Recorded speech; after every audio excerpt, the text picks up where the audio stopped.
Hey, welcome back, y'all. So, as you can see by the title of the video and the fact that I'm in front of the Lightning with the hood up, we're going to be looking at the coolant system today. So, a little backstory. When we did the transmission cooler, because it blocks a portion of the radiator, that the engine would get a little bit warmer. Previously, it would get up to 195-ish in the summer, and then, for the last couple months or so, it would get up to about 210, 215, which is warm, but still acceptable, right? Considering it's a stock radiator and has I think an LFP electronic fan, which is actually not even as good as the factory clutch fan. So, understandable. However, I had flown out of town about a week ago, and she had been driving this, and it got up to, she told me 240.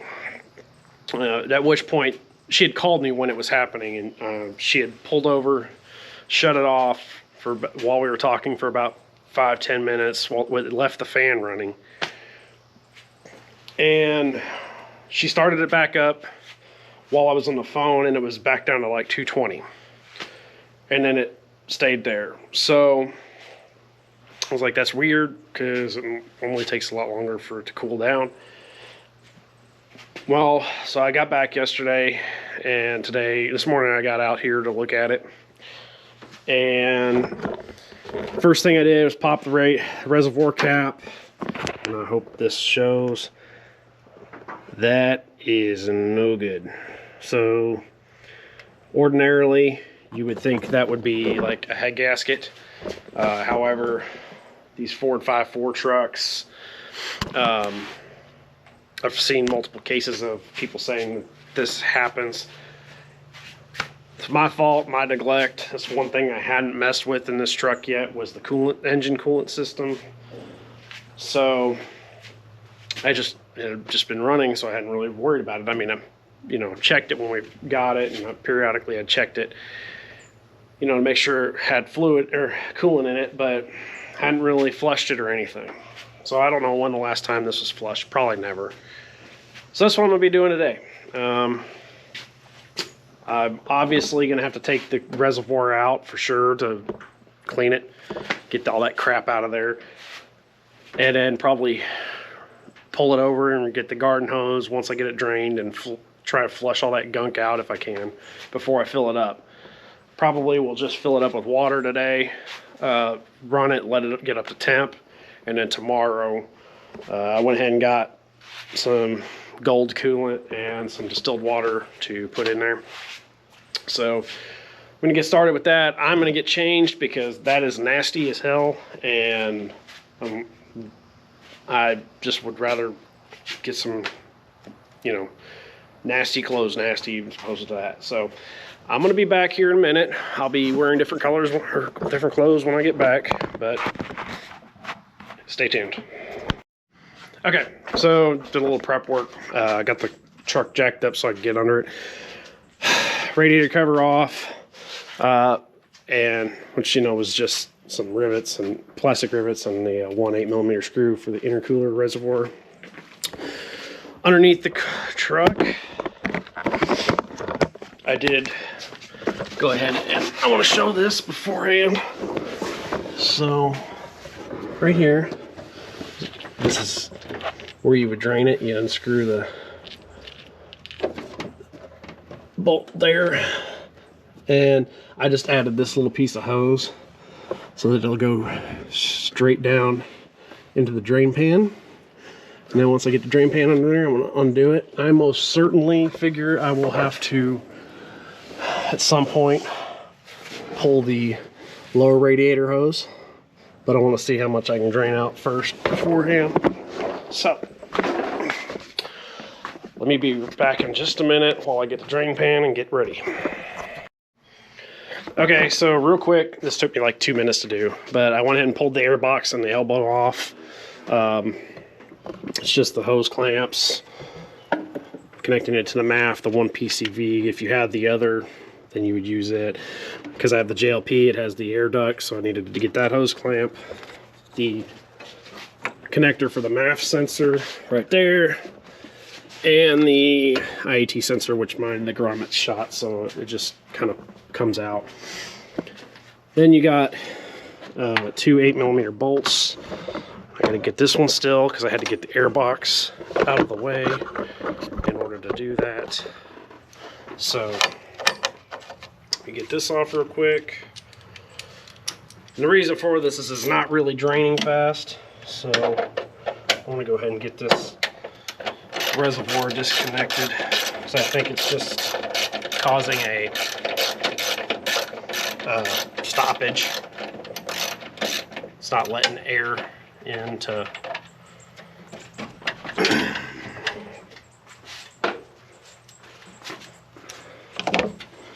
Alright, now wow, pliers.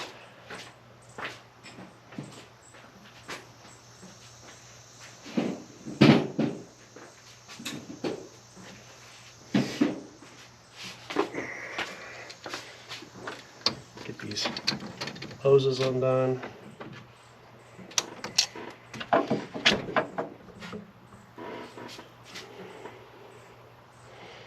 This is going to be messy. I can already tell.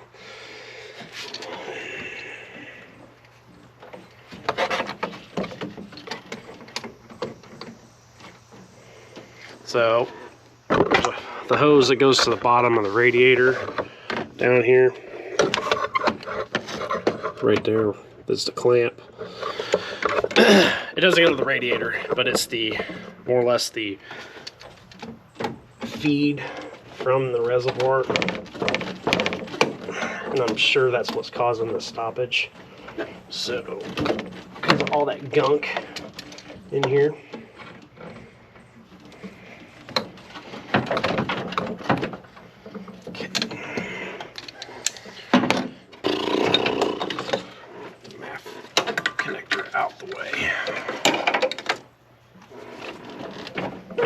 It's gonna be nasty.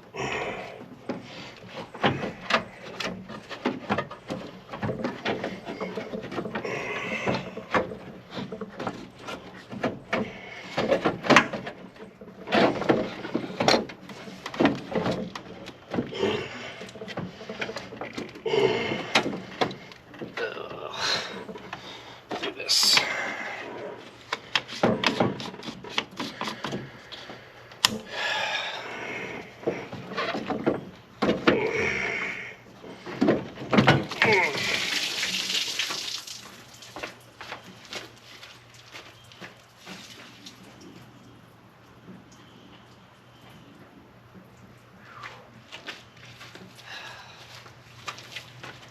Well, that went everywhere, as I expected it would.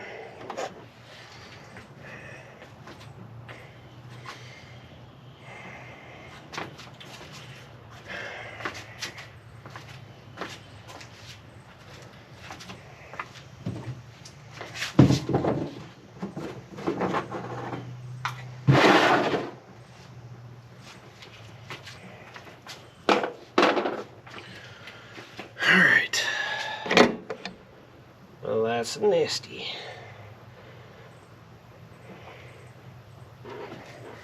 Alright, so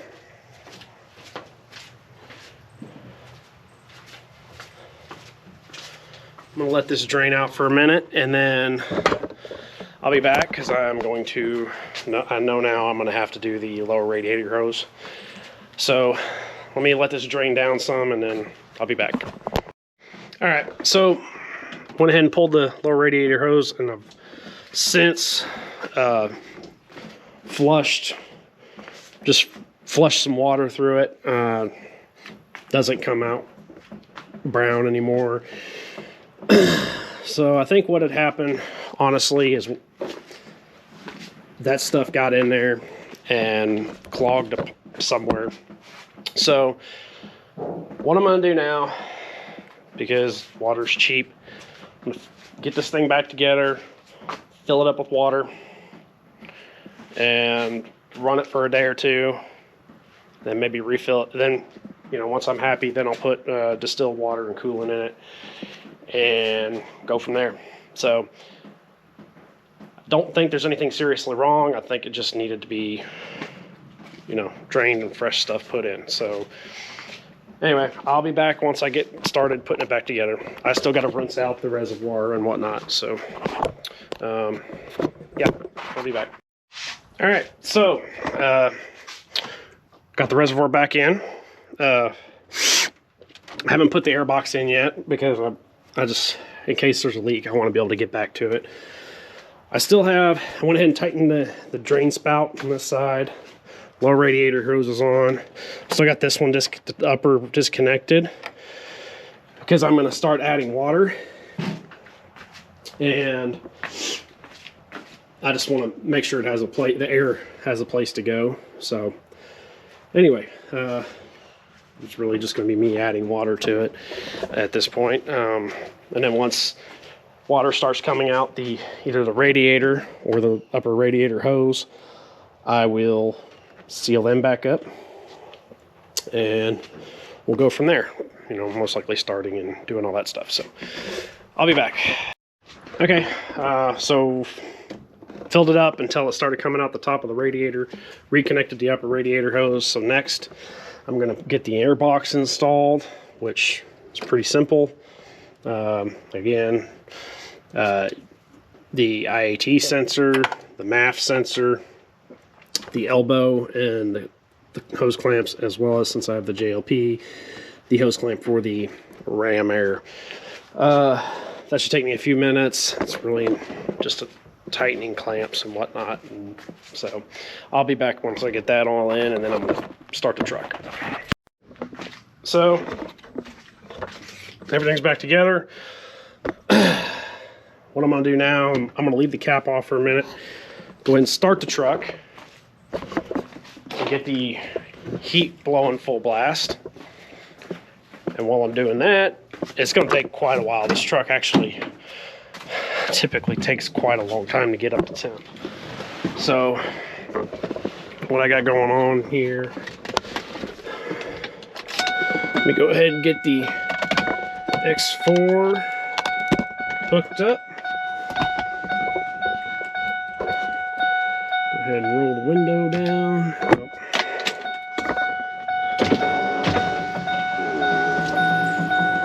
Because it's going to get hot in here eventually. Start her up. Oh. She's not happy about something. Oh. I did not have everything hooked up. I know what I forgot. Big old vacuum leak. Right under here. Forgot that PCV line. That's a huge vacuum leak. Probably why she didn't want to start.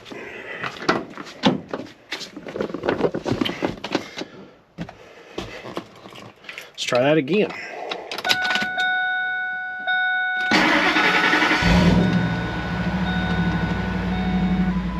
Alright, get the data logging going.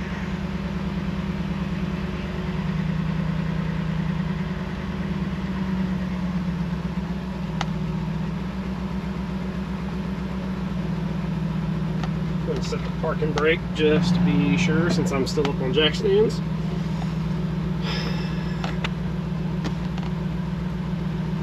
And I'll keep an eye on that for now. More or less, I'm gonna wait a little bit, then I'll turn the heat on. Actually, I could probably go ahead and do it. Go ahead and get the full panel and floor heat, full blast.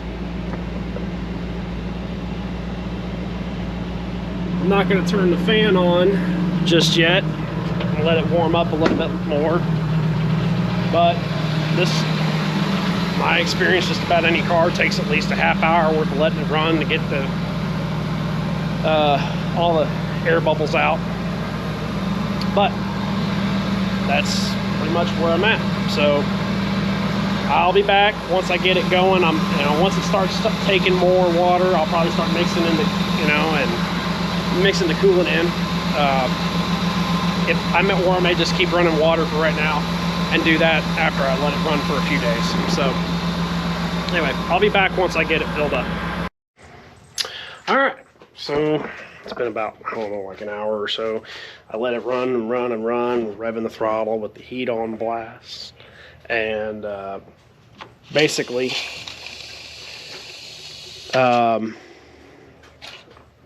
just kept letting it come out. Went and drove it for a little bit. I've got a drain pan under there. I'm just letting it burp a little. There's still a lot of gunk in there. So tomorrow, after this cools off, I'm going to drain it again. I'm going to try to not do everything I did today. However, I will probably tomorrow pull the thermostat housing out, see what the thermostat looks like, and I may just take it out altogether. It may just be clogged somewhat from all that gunk and be restricting flow. It's functioning. The car or the truck took quite a while to get up to temp, actually. And then it finally started hovering around 200 sitting here. Took it for a drive. It did still get up to about 220, which is hotter than I would like, but considering it was like 210 but when I left, I'm okay with that, but I'm still want to get this water flushed, and I'm probably am going to go ahead and look at that thermostat, and I might just, yeah, like I said, go ahead and replace it, get rid of it altogether. It doesn't really get that cold here, and when it is cold, this truck doesn't want to get up to temp very fast anyway, so it's one of those weird things. I don't think it's going to hurt anything. But this video I will continue tomorrow. When I go to redrain the coolant and do all that. So until tomorrow, I'll be back. All right, so the next day, I've already got the elbow off. There's a reason why. So I'm gonna get the truck up in the air, start draining the water out of it, and then my plan is to drain it and open up the thermostat housing, see what the thermostat looks like. I'm probably just going to go ahead and pull it and run without for now. You may be asking, why am I going through all this trouble and just replace it? Well, this is temporary. I'm just trying to see what the actual cause is. Probably this winter I'll be putting a new radiator in this truck, as well as the Cobra R, I think, high flow water pump. And so this is just something to get us through the rest of the summer. But anyway, so I got to get the truck up in the air, and then I'm going to try and drain it through the petcock down below that I showed you yesterday, and we'll go from there. So stay tuned. Okay, as you can see, I've got the upper radiator hose also out the way. There still is coolant draining out. It's 3 bolts for the thermostat housing. It's an 8mm up top and 2 10mm. So I'm going to get that off real quick, see what that thermostat looks like. I'll be back. Alright, well, so the thermostat's out, and I think it's probably part of the problem. It's not, it's kind of cockeyed per se, but it wasn't hard to get the thermostat housing out. Like I said, it was just the 2 10mm bolts, and there are these big ones, and then the little 12mm or 8mm that holds it to the this bracket here. There. So more or less, I'm gonna get. She's going to go get that. I'm basically gonna be waiting on her. I may go ahead and. I think I'm just gonna leave it as is for now until she gets back, and try it again, get it back together, see if the thermostat was a problem. Probably wasn't, but at any rate, I'm gonna get it back on the road and get it burped and all that goodness. So this is just a boring conclusion to this, because I'm still gonna run it a little bit longer with the fresh water before I put coolant in it. And so I'll be doing this again, but it's really just gonna be rinse and repeat. So kind of boring stuff, but anyway, I'll be back. Okay, so got the new thermostat in. The O-ring's sitting on top there. Next, I'm going to put the thermostat housing in. And get it, kind of finagle it. It would have been easier if I'd have taken that bracket out, but that's okay. All right. Start these bolts.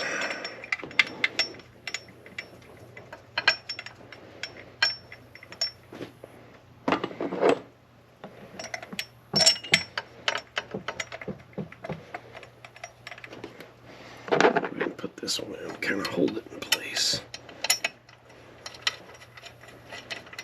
There we go.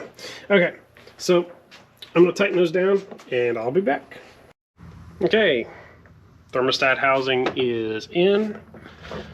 Next is to get the upper radiator hose in. Just kind of snake it on through there.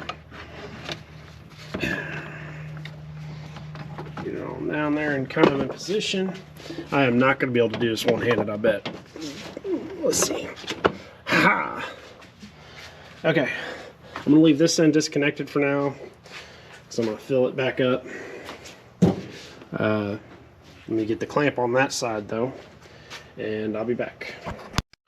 Alright, so got the radiator hose up, connected, clamped on. Got the elbow on. Did not forget to plug in the PCV line this time.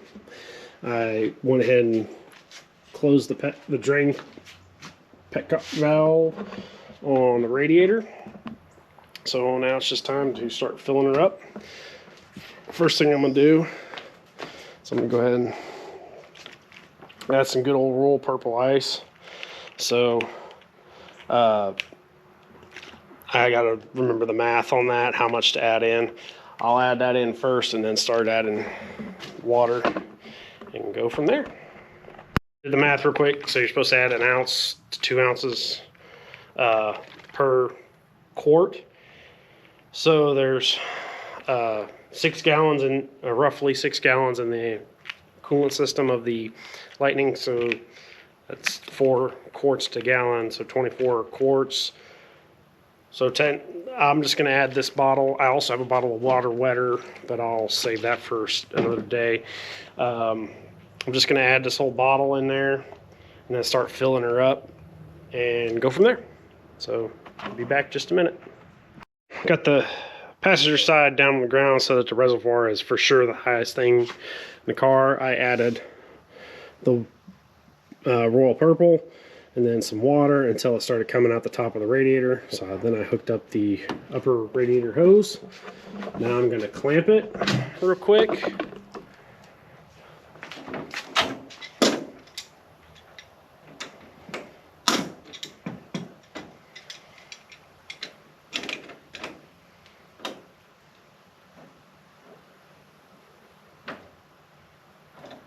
Okay,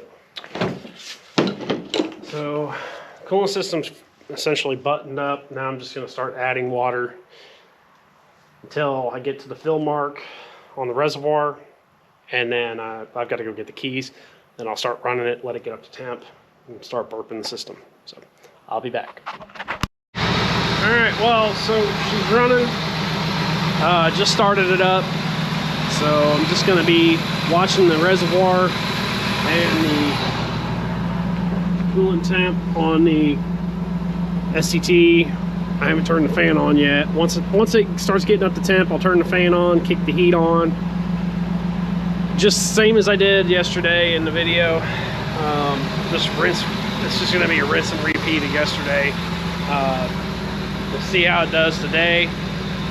I'll probably get this thing together and drive it to work tomorrow. Probably, you know, really test it, you know, test how hot it gets. And yeah, so I'll report back after. But I'm just going to be doing this over and over again, so no sense in boring y'all with that. This video has probably been super long as it is, I don't even know. So anyway, I'll be back. Well, it's been a little bit. It's been about 25 minutes or so. And compared to yesterday, this time it would have been about 200 degrees. And now,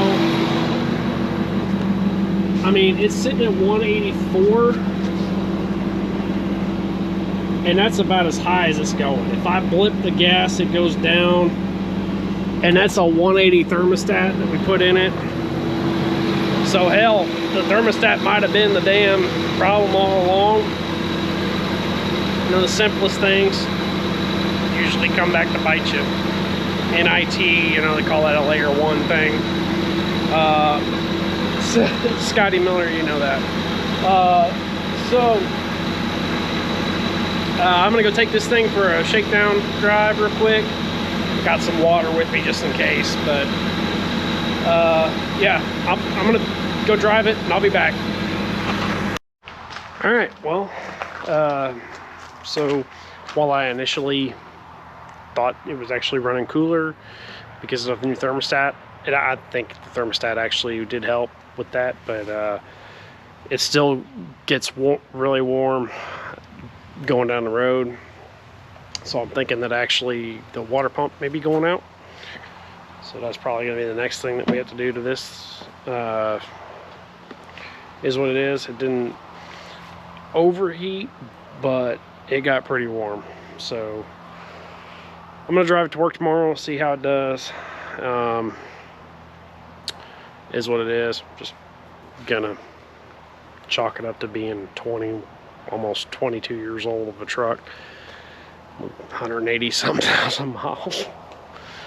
Stuff's bound to go bad. So anyway, this is going to be a wrap for this video because I'm sure it's been way long enough. So there'll be another video when I get to the next stage of this, of figuring out the cooling system. But until then, stay tuned because I'll be back.